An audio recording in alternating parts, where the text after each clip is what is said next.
Selamat Idul Fitri, sahabat-sahabat Diani, mohon maaf lahir dan batin.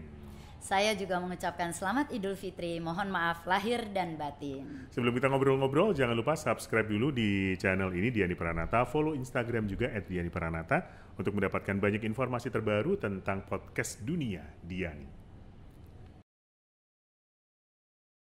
Jadi kita bicara apa sekarang? Loh, kita diam-diaman Bu Diani yang nanya.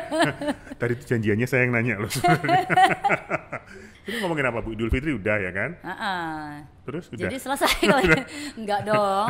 Idul Fitri itu kan saatnya bermaaf-maafan. Oh iya, maaf-maafan kan sudah waktu itu ya kan? Episode forgiveness apa sih? Mengampuni tidak berarti melupakan. Forget. Iya. Jadi apalagi Dan? Apalagi ya? Saya itu sangat tertarik dengan yang sebenarnya terjadi di Indonesia gitu. Idul Fitri kan yang merayakan sebenarnya semua orang gitu. Apalagi dalam satu keluarga besar pas kumpul arisantrah gitu. Agamanya beda-beda nih gitu, ada suami istri yang agamanya beda-beda, nenek kakek agamanya beda-beda gitu, dan sama-sama merayakan menurut Bu Diani. Nah kalau bicara pernikahan beda agama tuh nanti ada sahabat ibu sih ya, Ahmad Nurkolis. Beda lagi, bukan episode ini sebenarnya. Tadi forgiveness bukan, pernikahan beda agama bukan, nggak ada apa-apanya episode ini. Ini campur sari. Jadi kalau yang soal itu nanti Pak Ahmad Nurkolis lebih ahlinya kalau untuk teknisnya ya, teknis beda agama. Tapi kalau menurut Ibu sendiri mengenai pernikahan beda agama, ya mungkin saja terjadi, apalagi di Indonesia ini yang dengan multicultural, multi religion banyak, jadi mungkin saja terjadi, apalagi kalau agama bukan menjadi kriterianya. Oh, tapi kan jadi kita balik lagi ke episode 1. Tuh kan sebenarnya ini campur sari beneran. Nggak perlu nonton episode ini sebenarnya. Nggak, tapi yang terjadi banyak orang bilang kita tidak bisa memilih pada siapa kita jatuh cinta. Ya kan? Iya. Kita terbiasa sama satu orang, kemudian jatuh cinta lah, Witing Tresno Jelaran Soko Kulino itu gara-gara terbiasa, kemudian jatuh cinta pada orang itu. Kan nggak bisa memilih. Tapi menurut saya kalau itu sudah menjadi kriteriamu soal agama, itu bisa. Karena contohnya saya sendiri. Oh, oke. Jadi karena kembali ke episode 1 nih. Jadi sebenarnya mengajak sahabat Diani juga buka lagi ya. Iya benar. Jadi episode 1 itu bicara kan apakah dia jodohmu. Dan di situ saya bilang untuk menentukan seseorang itu jodoh kita atau bukan, buat kriteria. Saya waktu itu bilang gitu, sebanyak mungkin. Seperti saya contohnya saya buat kriteria dan salah satu kriteria saya adalah agama harus sama. Karena itu menjadi syarat dari orang tua saya. Ya, jadi bukan karena kami merasa bahwa agama kami yang terbaik, bukan. Walaupun memang untuk kami tentu agama kami yang terbaik. Tapi maksudnya dibandingin semua agama bukan yang terbaik, monggo-monggo aja kalau orang-orang mempunyai keyakinan yang lain gitu ya. Nah, karena itu sudah menjadi kriteria dari orang tua saya, ketentuan dari orang tua saya masukkan itu menjadi kriteria saya. 1, agama sama gitu. Agamanya sama pokoknya untuk calon suami. Maka Dan, percaya atau tidak percaya, saya tidak pernah jatuh cinta dengan yang beda agama. Oh gitu. Yes. Kalau ketemu sama orang kemudian agamanya jadi beda, saya apa bersahabat dengan banyak orang ya, don't get me wrong. Saya bersahabat dengan yang agama Islam, Buddha, Hindu, semua saya bersahabat, Protestan gitu. Tapi tidak pernah jatuh cinta dengan mereka karena itu sudah menjadi kriteria yang saya canangkan memang. Jadi mungkin tuh kayak sudah saya tanamkan ya di benak saya. Jadi masuk ke subconscious mind, I think. Jadi memang nggak pernah. Saya bersahabat dengan banyak orang, tapi kalau begitu memutuskan jatuh cinta, ya memang yang satu agama. Ketika tidak dimasukkan dalam kriteria, mungkin saja kita jatuh cinta pada. Mungkin aja karena kita tidak menjadikan agama menjadi kriteria. Contohnya ini ya, contohnya nih ada nih dan sahabat dia nih, staf khusus dari Presiden Jokowi. Ini kertas dari siapa sih Bu? Ini nih beneran ini, maksudnya di googling juga dari ada. Siapa sih dia? Ya Desi yang nulis. Tapi ini fakta maksudnya ya, Mbak Ayu Kartika Dewi yang menikah 18 Maret yang lalu dan akadnya di Hotel Borobudur, pemberkatan di katedral. Berarti kan ini nikah beda agama ya. sebenarnya saya ingin Mbak Ayu sih menjadi narasumber kami suatu saat, ya, tapi semoga. iya, tapi belum dapat jadwalnya ya. Nah, di sini ada yang menarik, dikatakan bahwa Mbak Ayu itu juga membuat kriteria. Oke. Dari 100 kriteria hanya 3 yang tidak terpenuhi. Ini Mbak Ayu sendiri yang bilang di YouTube live-nya Ayu Kartika Dewi ya. Dari 100 kriteria artinya apa? Artinya Mbak Ayu bikin kriteria loh, bahkan sampai 100, which is good. Saya berani bilang ini very good karena Diani sendiri waktu membuat kriteria cuma 4. Kalau sahabat Diani dengerin episode pertama atau baca bukunya saya, itu kriteria saya cuma 4, terlalu sedikit sebenarnya. Dan saya pernah bilang buat kriteria sebanyak mungkin. Ini Mbak Ayu aja sampai 100, which is good gitu ya. Dan dari 100 kriteria hanya 3 yang tidak terpenuhi, kata Mbak Ayu. 1, punya kulit hitam. Jadi Mbak Ayu tuh kepingin suaminya berkulit hitam. Ternyata tidak dapat yang berkulit. Gitu, ternyata tidak dapat yang berkulit hitam. Terus kedua, dia ingin, Mbak Ayu ini ingin suka serial Friends suaminya ini atau calon suaminya. Ternyata calon suaminya nggak suka serial Friends gitu. Dan yang ketiga bisa nyetir mobil, ternyata calon suaminya tidak bisa nyetir mobil. Nah tapi kan dari sini kelihatan bahwa bukan soal agama. Oh, I see. Berarti Mbak Ayu tidak menaruh agama sebagai kriterianya gitu. Nah itu which is seperti Diani bilang, tidak ada salah, tidak ada benar loh, tergantung kita yang mau jalanin hidup pernikahan kan kita. Jadi kalau kita memang tidak mencantumkan agama sebagai salah satu kriteria, ya mungkin saja jatuh cinta dengan yang pasangan beda agama. Dan mungkin sekali lagi saja. ya nggak apa-apa. Sekali lagi nggak apa-apa, sah-sah aja gitu. Tapi yang penting kalian sudah tahu dari awal. Jadi jangan lagi-lagi mengatakan pernikahan itu beli kucing dalam karung. Enggak, dari awal kalian sudah tahu. Kayak Mbak Ayu, dari awal sudah tahu pasangannya, suaminya beda agama. Suaminya juga sudah tahu bahwa istri saya, Mbak Ayu ini beda agama gitu. Jadi nggak ada yang membeli kucing dalam karung sebenarnya pernikahan.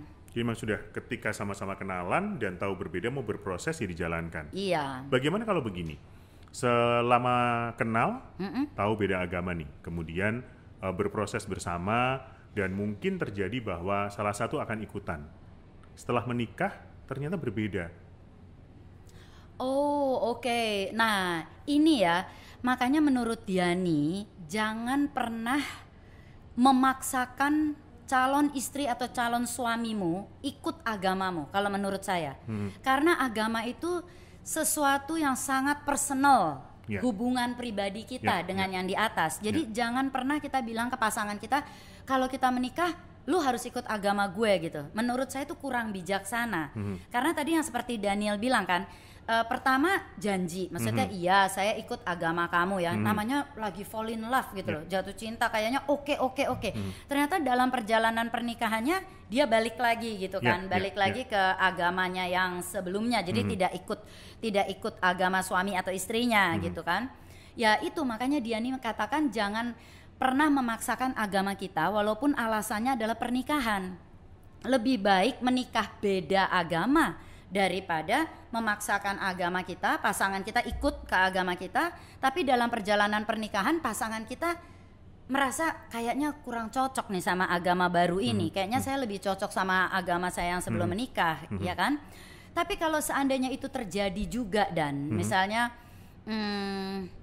saya ingin katakan sebelumnya nih, maaf, bagi yang ngikut juga, yang ngikut ke pasangannya. Jadi misalnya Diani deh. Diani misalnya bilang ke calon suami saya pura-puranya bukan Katolik ya, tapi kan kalau kenyataannya Katolik, tapi misalnya bukan Katolik. Kamu ikut saya ya sebagai Katolik gitu misalnya. Nah, bagi yang diajak, jadi misalnya kayak si calon suami atau istri, itu juga seharusnya jangan gampang-gampang bilang iya loh. Karena karena agama itu sekali lagi hubungan yang pribadi dengan yang di atas. Jadi jangan mentang-mentang cinta, iya saya ikut kamu. Jangan, harus dipikir baik-baik, benarkah gitu kita benar-benar mau ngikut agamanya dia. Nah, sekarang kembali yang ke kasus tadi, seandainya benar terjadi, sudah janji maksudnya untuk pindah ke agama calon suami atau calon istri kita, ternyata dalam perjalanannya berubah, saya cuma bisa bilang bahwa people change. Oh iya. Kita nggak bisa menyalahkan orang. Kok lu jadi berubah sih? Dulu udah janji lo ikut agama gue gitu. Sekarang kok kembali lagi ke agamamu yang dulu? People change. Tidak ada yang pasti di dunia ini. Satu-satunya yang pasti di dunia ini adalah perubahan itu sendiri. Jadi orang ya pasti berubah gitu. Tapi jangan dibalik ya sahabat Yani dan Daniel. Jangan bilang kalau gitu saya bisa ngerubah suami atau istri saya dong. Enggak. You cannot change people. People change, betul. Manusia berubah. But you cannot change people unless perubahan itu datang dari dirinya sendiri. Karena ini ada kasus lain lagi nih dan ini sedikit menyimpang, tapi ini real case di mana ada klien yang datang ke saya, seorang wanita, dia mau bercerai dari suaminya dan dia bilang karena saya nggak tahan, udah menikah 10 tahun, apa-apa inisiatifnya masih dari saya, gitu semua mau nonton, kamu mau nonton kemana mas, terserah. Nah, inisiatifnya dari istrinya. Mau makan apa mas? Terserah. Di restoran juga pokoknya semua ikut istrinya. Terus saya tanya, emang dulu waktu pacaran nggak begitu tuh suaminya? Ya begitu bu. Dia bilang dari pacaran saya terus yang inisiatif. Lah kenapa kamu tetap nikah sama dia gitu? Karena saya pikir kalau sudah menikah dia akan berubah. Nggak akan, tidak akan sahabat Yani. Kamu tidak bisa merubah pasanganmu kecuali pasanganmu sendiri yang mau berubah. Soal inisiatif, apalagi soal agama, ya kan, yang lebih personal tadi. Yang lebih personal. Terus cerai dong. Kembali ya kan nggak bisa diubah. Saya nggak terima kamu tidak menepati janjimu gitu. Kembali yang ke tadi ya. Jadi awalnya sudah janji, ternyata dalam perjalanannya ingkar janji. Udah nggak mau seagama lagi gitu ya, gimana? Nah itu mungkin sekaranglah waktunya untuk pengampunan. Sih, bener kan, balik lagi ke Idul Fitri, bermaaf-maafan. Cantik loh episode ini loh. Gak tahu aja tag-nya berapa kali ya. Jadi kan dasarnya pernikahan itu kan memang cinta. Tapi ingat ada 4 pilar dalam rumah tangga. Yaitu yang pertama adalah pengampunan. Belum. Itu terakhir. Yang pertama adalah trust. Saya lihat contekan dulu, pertama adalah trust. Percaya. Yang kedua responsibility. Jadi dalam pernikahan ada tanggung jawab. Jadi nggak bisa gampang-gampang bilang cerai, apalagi sudah punya anak. Itu adalah tanggung jawab, amanah dari yang atas juga itu. Kalau kita sudah punya anak ya, kita dipercaya untuk meneruskan karya penciptaan. Yang ketiga adalah respect, saling menghargai. Yang keempat forgiveness, pengampunan. Cintanya di mana, Bu? Landasannya, dasarnya itu cinta. Dan uang? Itu kan di pembahasan yang ekonomi rumah tangga ya. Jadi dalam cinta itu juga perlu cinta yang melek, jadi harus ada duitnya juga. Iya benar.